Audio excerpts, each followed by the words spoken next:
Welcome to the second video on CSS. Today we're going to look at changing the font color, the font type, and the font size.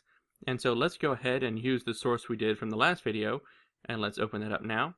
Now you'll remember that we created our first rule, and then we decided to go ahead and style the H1 HTML element right here, and we gave it a background color of purple. And so let's just go ahead and take a look again, and there you can see we have our purple background. Now what I want to do is create a new rule. So let's go ahead and do that. And so we just do the same thing we did with the H1 rule. We'll just copy and paste that, and we're going to go ahead and style the P HTML element. So that's right here, this one, everything within here, and everything within here. Now what I want to point out is we set H1 here, and that equated to the H1 header. When you put in P here and just P, we're going to alter everything, all of the paragraphs that we have in our HTML document. So it will affect everything, both of these P elements.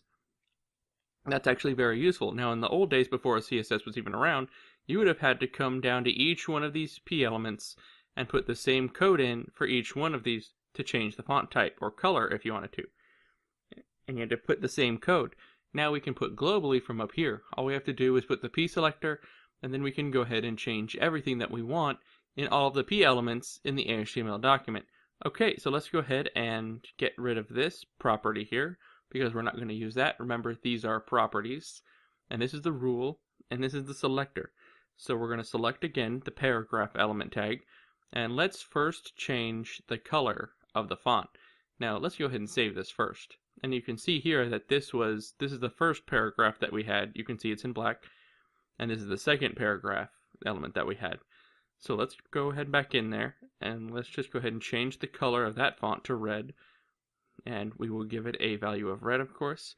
Now you'll notice that this background hyphen color, that makes a little bit more sense, but for whatever reason, you would have thought that this might have been text hyphen color. No, it's just called color.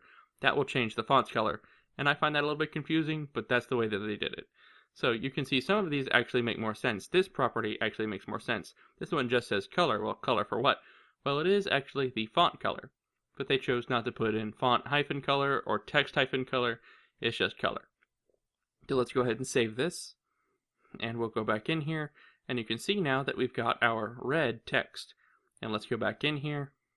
And we'll change this font size.